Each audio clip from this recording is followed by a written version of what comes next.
Evening. Welcome to Queer News Tonight. This is the world's first and only LGBTQ+ daily evening television news, broadcasting live and available on demand. We're available on all smart televisions, including Roku, Apple TV, Android TV, Amazon Fire TV, YouTube, and Facebook. It's time to queer up the news. It's Tuesday, September 6th, 2022. We are live and literally out of the closet and into the headlines. So many of your important stories we're going to tell this evening on Queer News Tonight. This is the world's first live daily LGBTQ evening news show, literally out of the closet and into the headlines on Queer News Tonight with Al Ferguson. I'm your anchor at Queer News Tonight, Dr. Tai Houser.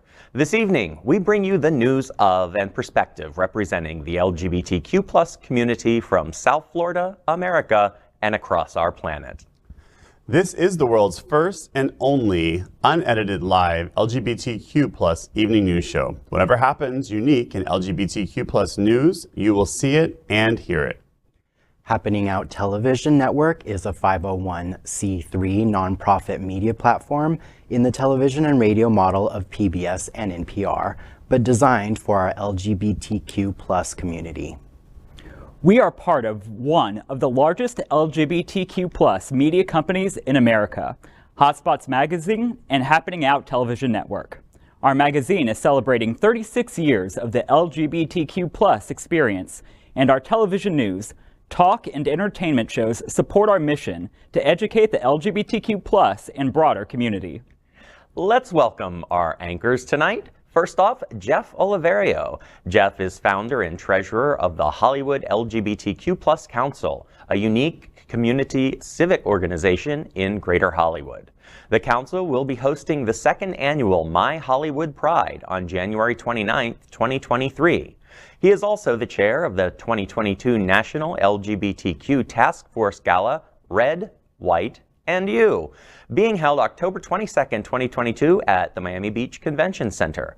The gala, along with its sister event, Winter Party Festival, has given back more than $3.3 million to local LGBTQ+ community organizations. Good evening, Jeff. Good evening. Wanted to share with our Hollywood Council, we're having a town hall coming up in September on the 24th. So go to the Hollywood LGBTQ Council website or Facebook page for details about that town hall. Cool. Now let's welcome anchor AJ Stone. AJ is a foodie, comedy writer, and social media slut, and the co-founder of bearslooking.com. He may be a big and burly, but don't be fooled. He's a softie and a goody two-shoes. Find him online at Bear with AJ. Good evening, AJ. Hi, everyone. Happy to be here. Let's welcome anchor Ryan Hurst. Ryan is the marketing and fundraising manager for the National LGBTQ Task Force. He has worked in social justice for over 10 years with organizations like Lambda Legal Defense and Education Fund and People for the American Way Foundation. He also serves as the vice president of Florida State University Pride Alumni Network. Welcome, Ryan. Good evening and congratulations to the victorious Florida State University Seminoles. We are the reporters for Queer News Tonight, and this evening we begin with the queer headlines. The LGBTQ+ community in South Florida and across America is diverse. Our community across the world is vast, and here are the bullet points of the queer news for today, Tuesday, September 6, 2022. We'll begin tonight by queering up education. Angels shield BYU's LGBTQ+ students from protesters. The Mormon-run Brigham Young University has a large LGBTQ+ student population. With BYU policy mirroring that of the church, LGBTQ+ clubs are not allowed to meet on campus. The Rainbow Collective, a nonprofit group supporting the LGBTQ+ community at BYU, holds an annual celebration to kick off the school year at a park nearby. The event is family-friendly, allowing students to attend with their loved ones, and includes a drag show. This year, police warned the Rainbow Collective to expect a large group of protesters to attend the year's event. After learning about the protests, a group of volunteers from the community chose to create a visual barrier by donning angel costumes with large white wings so that LGBTQ plus celebrants and allies wouldn't have their day ruined by the conservative protesters. It's human rights for everybody. There is no difference. My family's very conservative, and I still hold some fairly conservative views. Definitely don't agree with what they're trying to tell everybody and the way that they're trying to do it.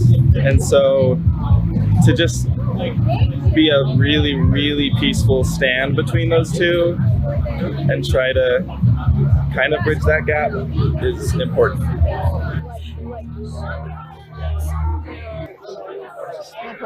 You deserve to be happy too. All right, angels, let's go home. Take them in a line. My older sister, she's gay, and she used to go to BYU, and she had a really hard time here, and she got kicked out. And I just during that time, I didn't even know what she was going through because she hadn't come out to her family, and I just wasn't there for her, and she also didn't have a lot of resources, and that breaks my heart so much. And I know it's so hard for every single LGBTQ student at BYU, and any minority really at BYU, but there's a lot of us that are different, and if we stand together, there's safety, and there's hope for a better future at our school, I think so. I really want to believe that,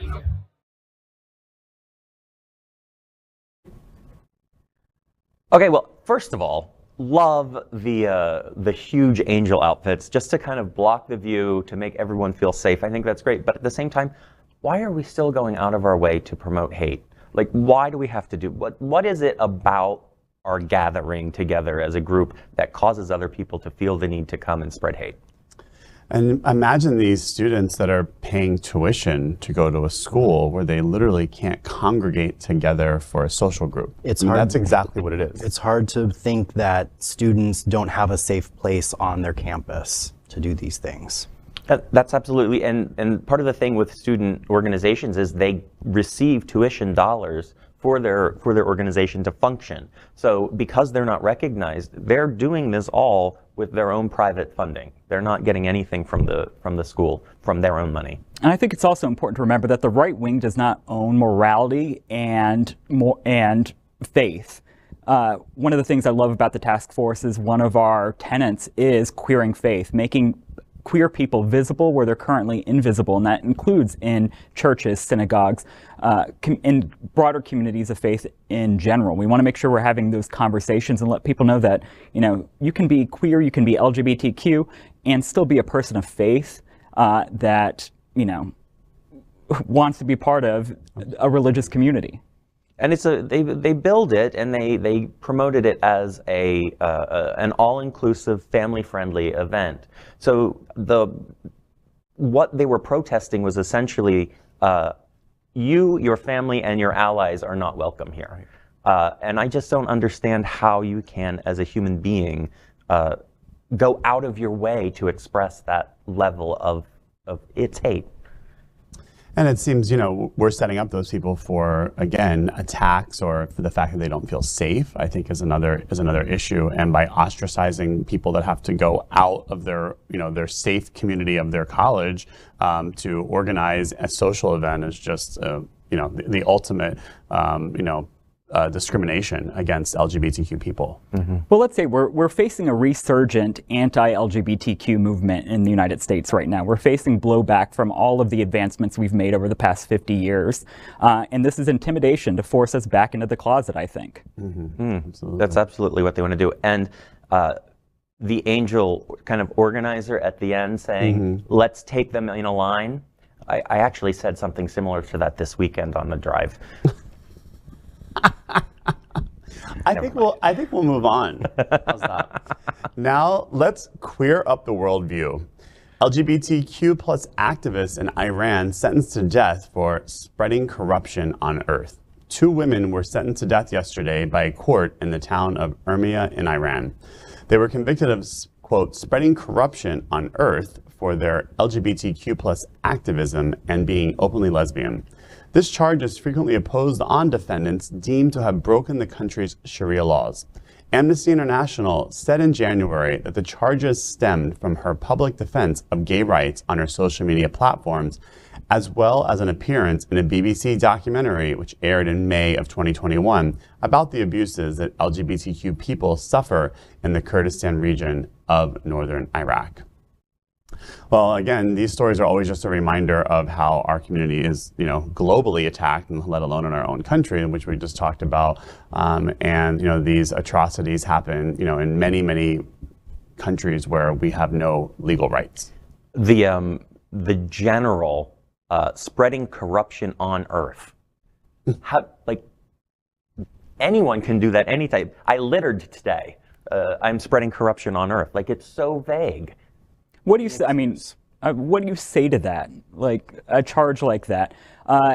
It's a reminder that we've made a lot of advancements in our own country, but we have to defend ourselves by being visible and refusing to think about the courage that took for them to be openly LGBT in the region of the world that they're in, to make statements in support of the LGBT community, knowing that they would be driven from their homes and face the very real possibility, now reality, of death.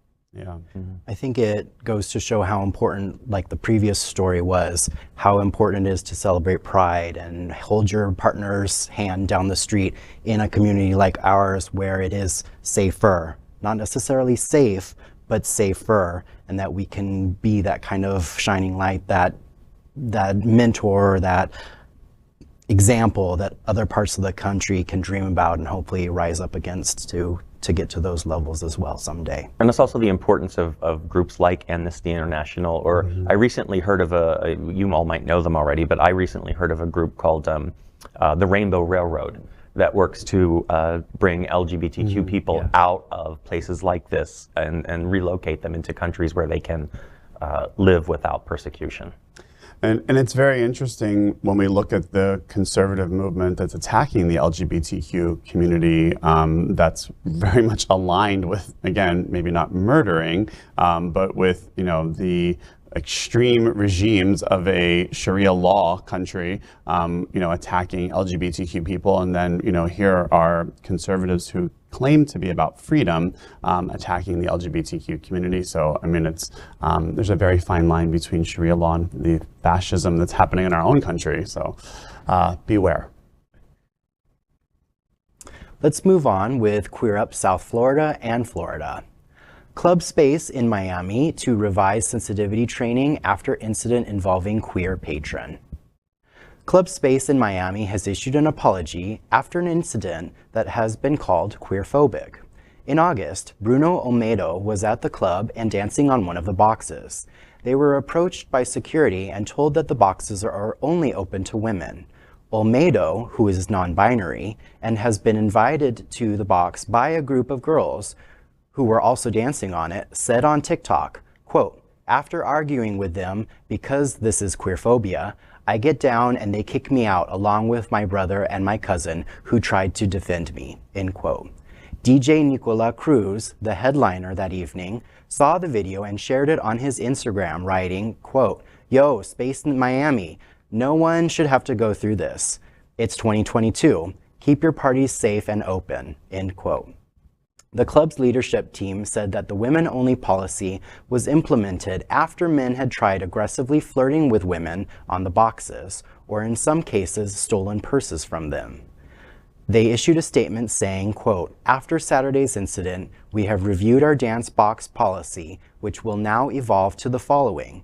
Everyone, regardless of gender, is welcome to dance up there as long as they are positively contributing to the party, not being disruptive to others. To ensure that our staff and team members reflect the values of our organization, we are intensifying our staff member sensitivity training in partnership with community LGBTQIA+ organizations and will continue to do so," end quote. This is what I'm wearing. And I got kicked out. I don't identify as a man.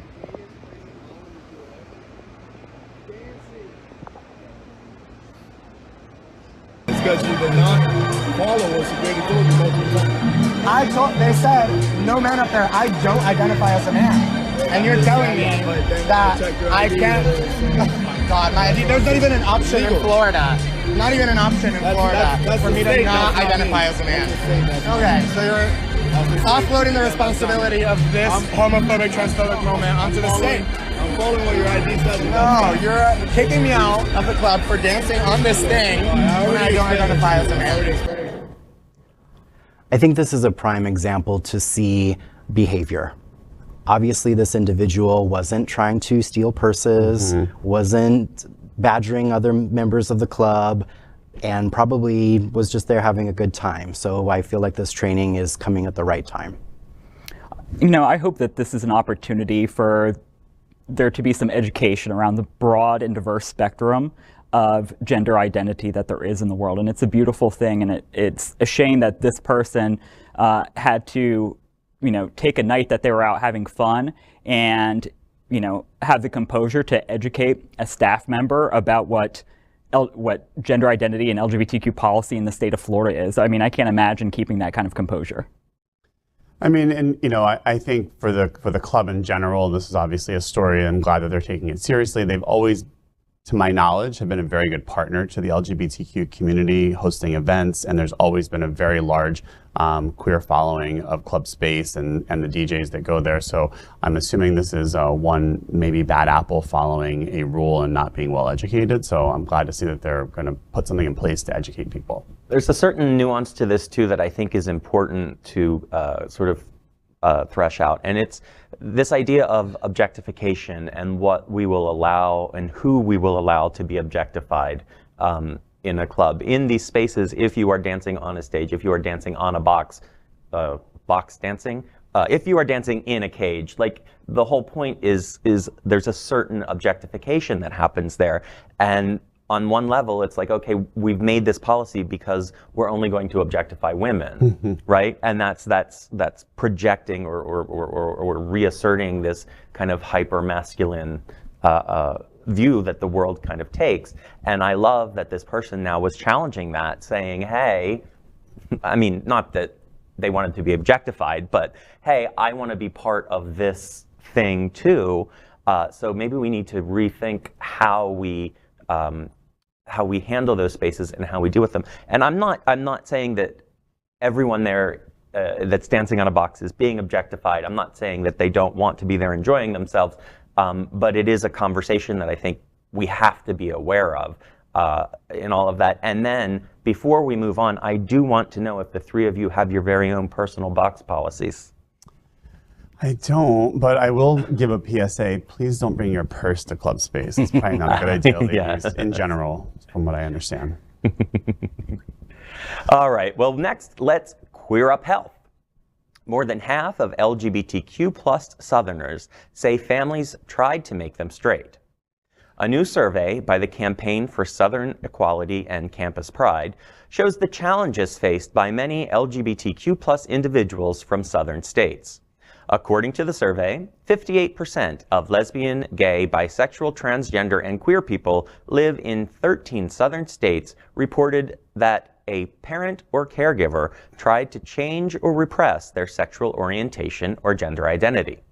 More than 2/3 of transgender participants, 68.7%, and participants of color, 67.5%, reported experiencing these efforts compared to 50.8% of cisgender participants and 57.4% of white participants.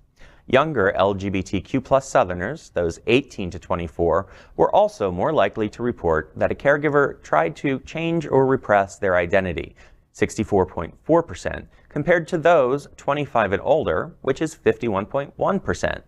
Austin H. Johnson, the director of the Campaign for Southern Equality's Research and Policy Center and an assistant professor of sociology at Kenyon College, said, quote, "Thousands of individuals throughout the South are not getting the social support they need and deserve at home, in schools, and in their communities. This lack of support and inclusion is disempowering and may cause detrimental harm to their mental and physical well-being, especially when the lack of support gets compounded with clear, state-sponsored discrimination, such as the passage of anti-LGBTQ+ laws.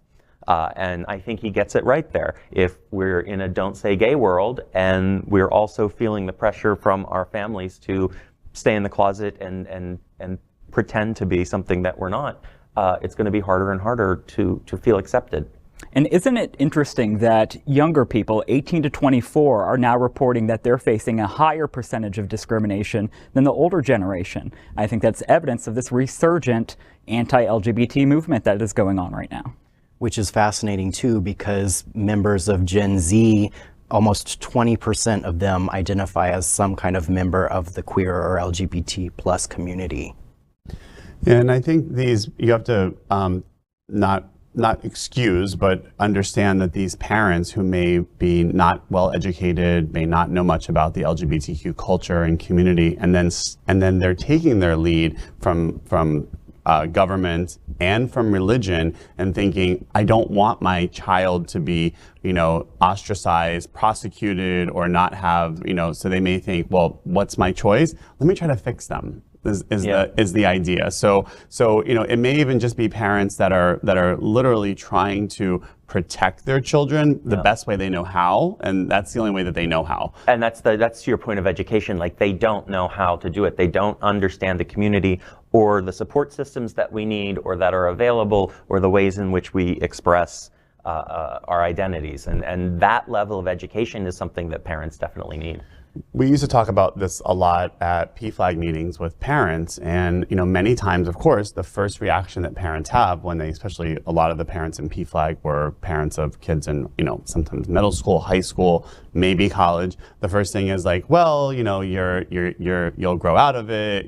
It's all of the rationalization and which are terrible messaging to give to their children, but it's their first reaction. And so when you're supporting it now with all of these policies and attacks from government officials and the church, of course, is another source of this, it just compounds that. So it is a tough situation for the parents to be in. I'd love to hear certain examples of these individuals, because I'm curious if it's something as subtle as, no, we're going to enroll you in a sport instead of a drama or a dance class, or here, play with this truck. Is that considered suppression, or is it just not allowing certain activities to be determined by the child? Yeah. Well, another interesting thing is that this was something that was being reported as occurring regardless of your identity. So LGBTQ people rarely have just one identity. We hold multiple intersectional identities, whether we're cisgender or transgender, whether we're people of color. And we have to make sure that we're addressing these issues throughout the South in culturally appropriate ways and finding ways to reach into all of these communities and provide support for young people. Absolutely. Very good. All right. Next up, we are going to queer up the worldview. Peru investigates the possible torture of 2 transgender activists in Bali.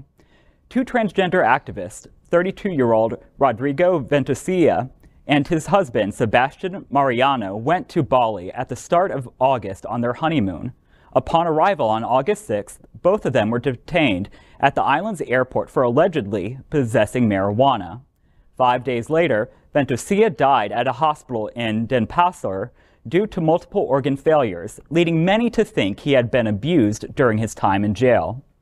Earlier this week, the Peruvian ambassador for Indonesia, Luis Semboyama, sent a statement to the Jakarta Post saying that the embassy in Peru and Indonesia and the consular section have been in contact with Indonesian authorities, including the Indonesian Foreign Ministry, to discuss the case. It's a stark reminder that transgender people face are victims of crimes of violence, both domestically or abroad, at a much higher percentage than cisgender folks. And it also, this is a fear, as a cisgender person, is a fear that I also have when I travel abroad. I always make sure that I do everything I can to try and educate myself about the culture, the laws, the views towards LGBTQ people when we travel abroad. And I think that's just a horrible thing that we have to face.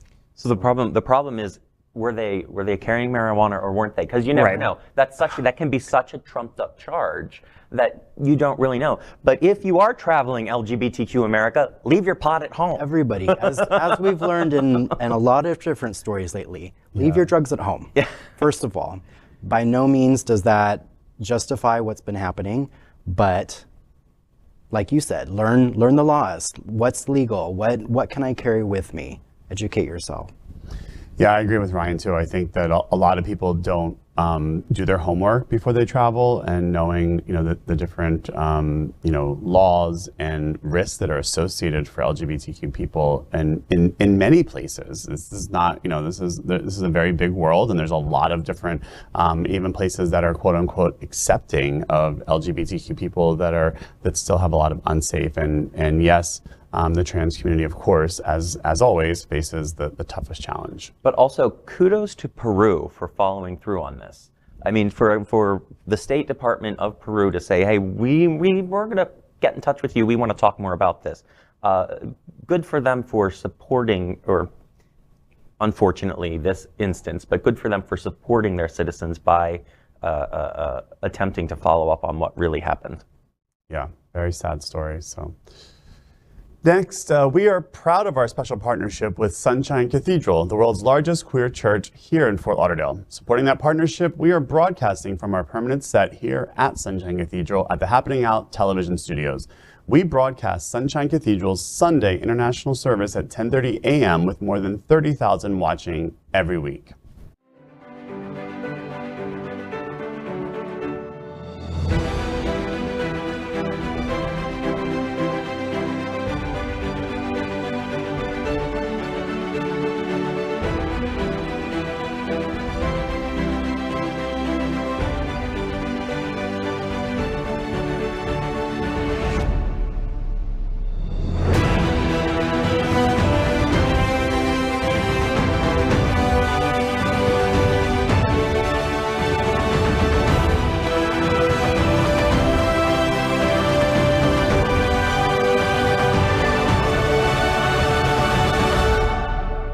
I'm Julio Capo Jr., and I'm a history professor at Florida International University, and Sunshine Cathedral is my queer church.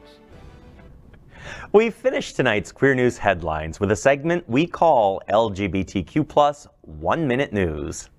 LGBTQ+ 1 Minute News. Let's queer up lesbian culture. From LGBTQ+ news partner LGBTQ Nation and writer Molly Sprayregan. TikTok lesbian breakup apocalypse continues to claim relationships. Morgan Sung, culture reporter for NBC News, told Rolling Stone she believes we are in the midst of a, quote, TikTok lesbian breakup apocalypse, end quote. Couples who have fallen victim to the alleged curse over the past few months include JoJo Siwa and Kylie Prue, Avery Cyrus and Soph Mosca, as well as Sedona Prince and Riley LeGlue. And many believe it all started with one ex-couple, music artist Carrie Fletcher and YouTube Shannon Beveridge. Lesbian TikTok drama 101. Okay, first it all actually starts with Shannon, and people don't think about that. Shannon, famous on Tumblr, then YouTube, breaks up with Cammie, don't have time to get into it. Okay, then she starts dating Fletcher, okay? Fletcher is a lesbian artist, musician, and they start dating, then they break up. Okay, tragic breakup, but they're still friends. Fletcher puts out the Sex Files X, and Shannon helps out on it. But then Shannon starts dating Becky. Becky is hot, that's important to note. Okay, Fletcher is stalking Becky on Instagram, accidentally likes a photo where she's wearing a vintage t-shirt with a red Corvette on it.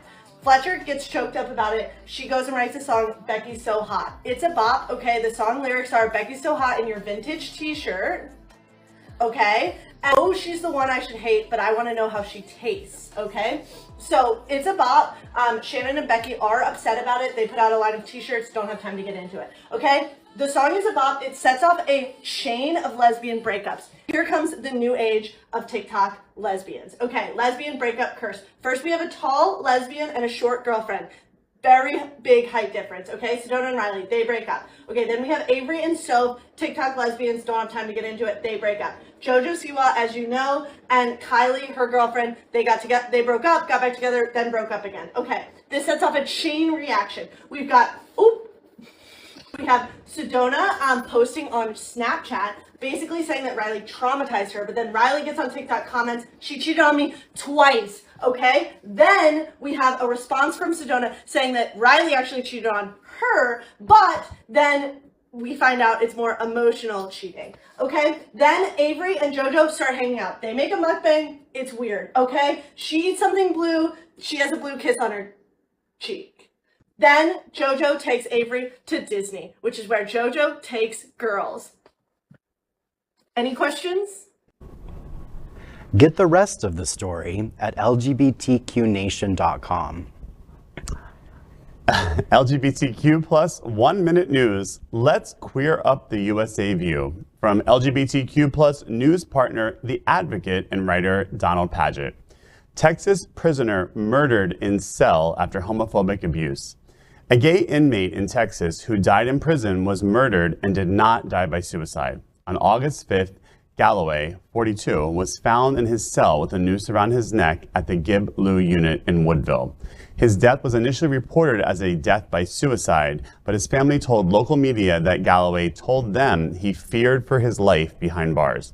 His sister, Sarah Frage, told the Dallas Voice her brother endured beatings and abuse from other prisoners, and the guards looked the other way. She described one incident where he was denied food by other prisoners. Get the full story at advocate.com. LGBTQ plus 1 minute news. Let's queer up LGBTQ plus civil rights. From LGBTQ plus news partner The Washington Blade and writer Esteban Guzman. Chilean voters reject LGBTQ plus protections. On Sunday, Chileans overwhelmingly rejected a new constitution that would have enshrined LGBTQ plus rights in an unprecedented way. In October 2020, upward of 80% of Chileans voted in favor of changing the constitution. In Sunday's referendum, more than 60% of them rejected the new constitution, while slightly more than 38% of Chileans voted to approve it. Find out more at WashingtonBlade.com.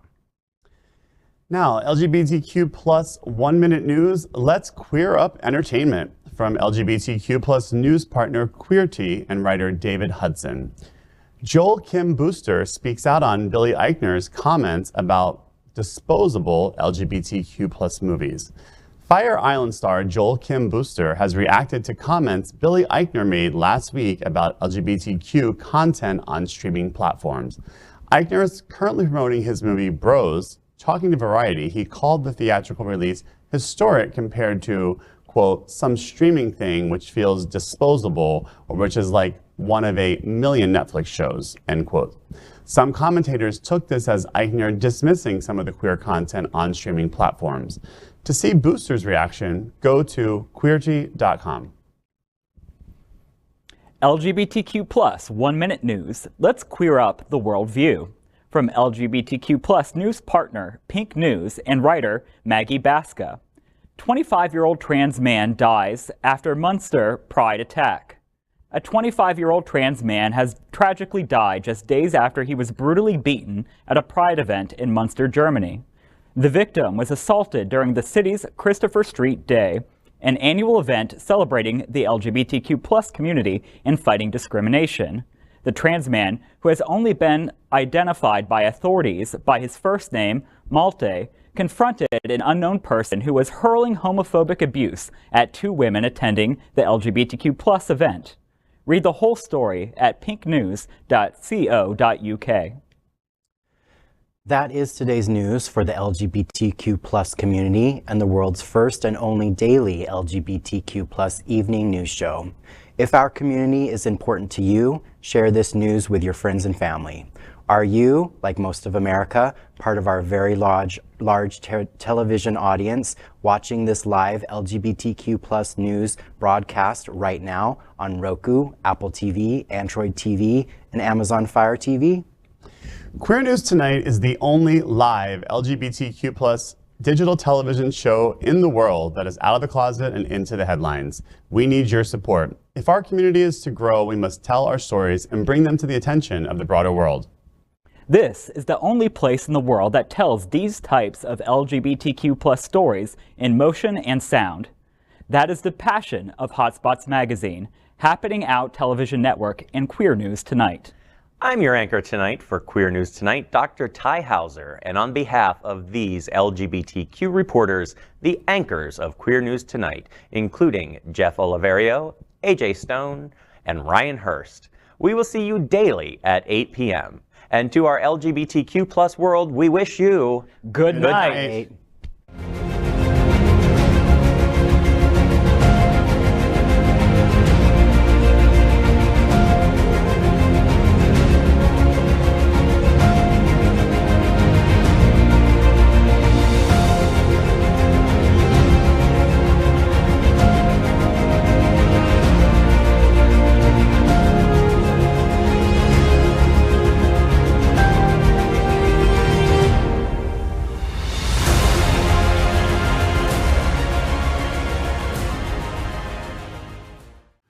LGBTQ+ news is vital for our community and for the broader world as a whole. We have enough enemies at Fox News. Tucker, Sean, and Laura are loud. We need passionate allies. Happening Out Television Network, Queer News Tonight, and It's Happening Out are literally out of the closet and into the headlines. Our community needs your support. Like this broadcast and subscribe now to ensure the growth of the entire